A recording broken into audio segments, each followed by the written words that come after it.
Doutor, vamos entender um pouquinho o universo das bactérias, né? A gente acha estranho quando ouve dizer que as bactérias podem ser benéficas. Explica pra gente.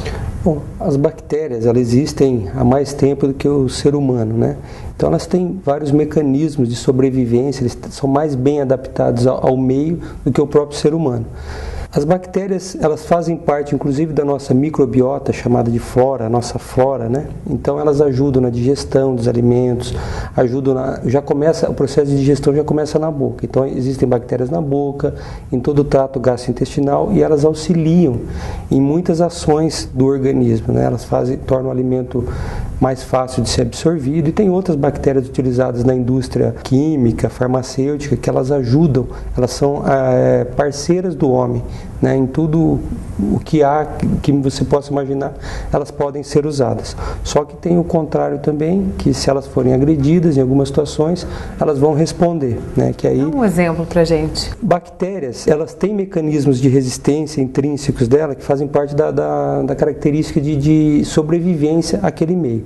Se eu não estou usando antibióticos, aquela bactéria não precisa usar aquele mecanismo de defesa, que ela está tranquila.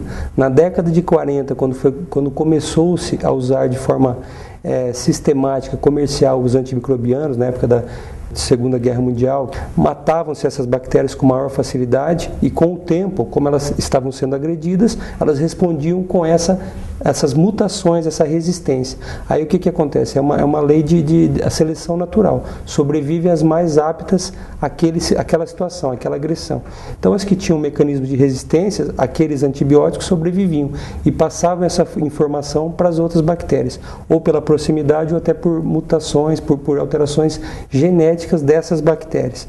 Então, o que acontece? Se eu uso demais antibióticos, eu vou estar selecionando, é o que a gente chama de pressão de seleção bacteriana. Eu vou estar selecionando as bactérias mais resistentes.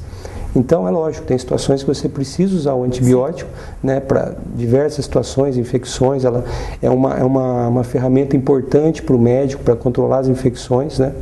Houve uma época, na década de 60, que um médico infectologista chegou a falar, e foi muito divulgado, que finalmente estaríamos fechando o livro de doenças infecto-contagiosas por causa dos antibióticos. Foi um ledo engano, porque hoje já reabrimos o livro e não estamos debruçados em cima e não sabemos o que fazer com tantas bactérias multiresistentes. Qualquer bactéria de qualquer classe, não só bactérias, os seres vivos em geral, eles têm mecanismos de resistência. Uma vez agredidos, eles vão responder de alguma forma, ou por mecanismos resistentes por via de cromossomo, via genética, ou eles pegam até de bactérias de outras espécies. A gente está falando aqui de bactérias, mas vírus podem ficar resistentes, fungos podem ficar resistentes, protozoários, todo o reino animal, micro-organismos podem desenvolver algum mecanismo de resistência. É aí que surgem as bactérias multiresistentes ou resistentes, que são as perigosas, né?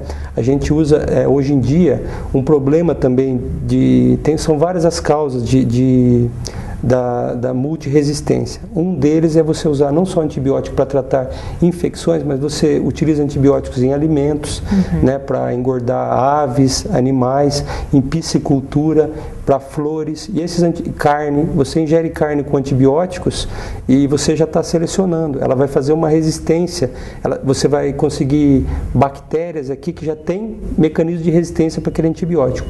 E muitos antibióticos usados em veterinária, em outras espécies, eles têm muita similaridade com os antibióticos usados no ser humano.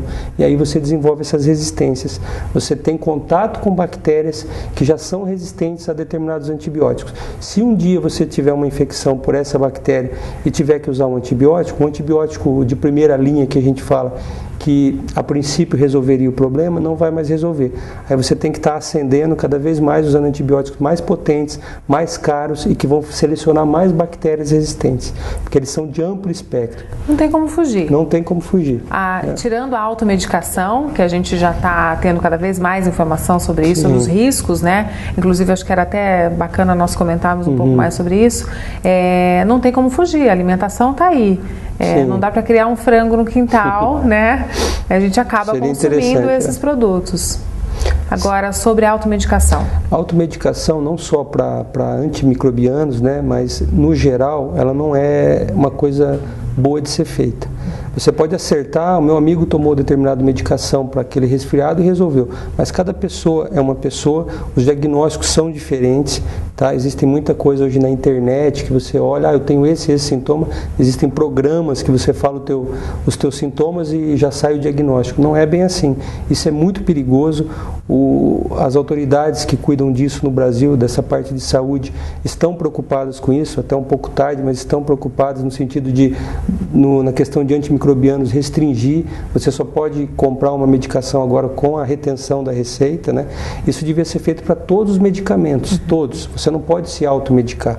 O médico tem que avaliar o caso, tem que examinar o paciente, se for o caso, pedir alguns exames e aí sim prescrever ou não um antimicrobiano ou determinado medicamento. Isso já é um fator, se eu coíbo isso, já diminui, não é só isso, mas já ajuda a redução ou pelo menos a contenção dessas bactérias, desses micro-organismos multiresistentes. No caso das crianças, as mães ficam muito preocupadas quando elas começam a frequentar as escolas, creches, né? O contato com outras crianças, o baba com baba, como a gente costuma dizer, né? Numa linguagem mais coloquial, acontece e a criança acaba desenvolvendo aí vários quadros, né? De gripes, resfriados, viroses, né? Que são vários tipos, né? Como fugir dos antibióticos? Existe aí uma dica, alguma informação que dê para passar? Isso daí já faz parte do controle dessas infecções, já começa pela imunidade da criança. Uma mãe que amamenta, as vacinas. Por que a vacina é dada nos primeiros 3 anos de vida? Porque é quando a imunidade da criança ainda está em formação. A criança não tem o sistema imunológico dela totalmente completo, então o que acontece? Ela fica mais suscetível a essas infecções. A vacina vem para ajudar isso. Você vacinando uma pessoa para infecções virais, tuberculose, infecções bacterianas, você já está prevenindo. Você está fazendo com que essa criança adquira anticorpos de forma indireta, né, pelas vacinas ou pegando a infecção. Ela vai pegar essa vacina e vai produzir anticorpos, se ela tiver com o sistema imunológico adequado. Vai estar se protegendo dessa forma. A questão de ter contato com crianças, escolas, isso é uma coisa que é quase inevitável. Hoje em dia, nessa correria, muitos pais não têm como ficar com a criança, tem que trabalhar, então a criança tem que ficar em algum lugar. E acaba tendo esse contato. Se ela já tem, se a mãe é uma criança bem alimentada, bem cuidada, tem as vacinas todas em dia, isso já é um primeiro passo para prevenir tantas recorrências, tanto uso de antimicrobiano. E tem que lembrar sempre que é lógico que por ter um contato mais precoce com outras crianças, ela vai ter exposição mais rápida do que teria se não tivesse esse contato com bactérias, com vírus, com outros tipos de infecção. Mas nos primeiros 3 anos, as principais causas de infecções de vias aéreas em crianças é viral. Então o vírus você não trata com antibiótico. Em pacientes saudáveis, e é um problema que você vê crianças de 1 ano já tomando antibiótico de 2ª, 3ª escala, já que não era para estar acontecendo. E até que, próprio contrário, essas crianças têm infecções virais. Então, são crianças que têm coriza, têm febrão, não quer comer, mas não é com antibiótico que resolve. Às vezes é feito antibiótico, melhorou, mas melhorou porque era uma doença autolimitada. Ela vai ficar um tempo no organismo e se a criança é bem nutrida, já tomou essas vacinas, vai ficar um tempinho no organismo essa infecção e vai embora. Vai sarar, independente de antibiótico. O antibiótico trata infecção bacteriana, não infecção viral. Quais seriam essas infecções, então, que deveriam ser tratadas com o antibiótico? Primeiro tem que ser feito o diagnóstico, né? O médico suspeita pela idade, pela história do paciente, né? Pelo estado imunológico, estado vacinal, você já tem uma ideia. É importante sempre que seja examinado, seja consultado, seja visto o paciente, né? As bactérias que podem causar infecção. Às vezes é muito difícil você diferenciar uma infecção bacteriana de uma infecção viral.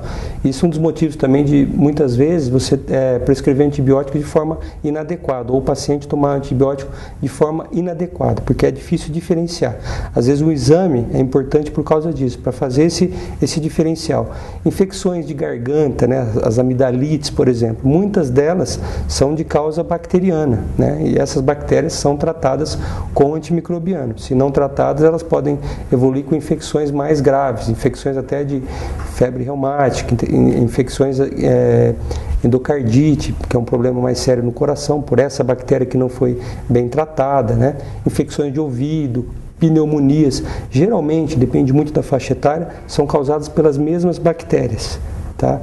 Hemófilos, que é uma bactéria que causaria, hoje ela é coberta nas vacinas, então você quase não vê mais infecções por essa bactéria, mas existem outras e já com resistência também, né? Além das vacinas, como a população pode evitar a contaminação, fugir da doença? Certo. O mesmo que eu falei para as crianças se aplica à população em geral.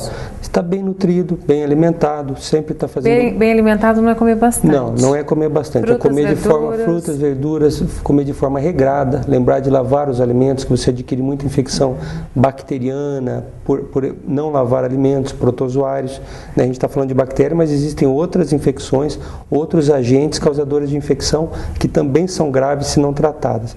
Então, você se alimentar bem, sempre lembrar de lavar as mãos, isso é uma coisa que a gente sempre fala, porque nossas mãos que carregam, bactéria não voa, somos nós que levamos bactéria para todos os locais. Então você chega em casa da rua, lave as mãos, faça uma higienização com álcool, vai tossir, faça uma coisa que a gente chama de, depois que saiu a pandemia da gripe aí, né? Você tem que fazer uma etiqueta respiratória, vai tossir, proteja a boca para evitar que outras pessoas... Coisas básicas, a gente já sabe, mas nem sempre coloca em prática. Que são importantes serem reforçadas, porque todo mundo tem essa noção, mas precisou acontecer o que houve aí há 2 anos para que todo mundo ficasse mais atento. E são coisas que isso se aplica não só à gripe, mas todo tipo de doença, principalmente doenças infecto-contagiosas, é o contato, né? Muitas são respiratórias, então eu tossir e não me proteger, ou alguém tossir, eu tenho risco. É lógico que não é só de eu tossir ou estar perto de alguém doente que eu vou desenvolver uma doença. Depende muito da minha imunidade, depende da agressividade desse agente, depende de condições genéticas também. Hoje é sabido isso, muito de meningite, muitas pessoas com meningite, que é uma coisa que traz uma... E nessa época do ano começam a haver mais comum, casos, né? Por causa do aglomerado, as pessoas ficam mais juntas, então precisa sempre deixar arejado o quarto, os locais, meios de transporte coletivo, deixar sempre aberto, arejado, higienização de mãos, né? Para evitar que se use tanto antimicrobiano. O antibiótico é quando todas essas outras medidas não funcionarem. É uma situação que você vai usar em caso de necessidade, mas o resto tem que ser feito também. Tudo é importante para prevenir, né? Ok, muito obrigada e até a próxima.